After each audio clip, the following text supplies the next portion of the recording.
ৰূপোৱালী তুমি এটি সৰু বৰ জোনালী, কাচিয়ৰী খৰচ তুমি পোহৰৰ ৰোদাৰী, নানিবা কথাৰে বা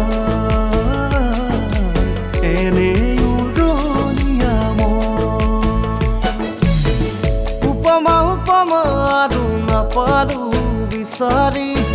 সুষমা সুষমা তুমি এনে শুৱনি,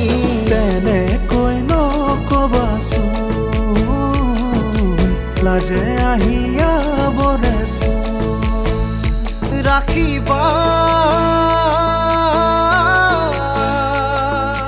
অনুৰাগ প্ৰেমৰে তেজতে বুকুতে, কি যে পালো তোমাক বুকুতে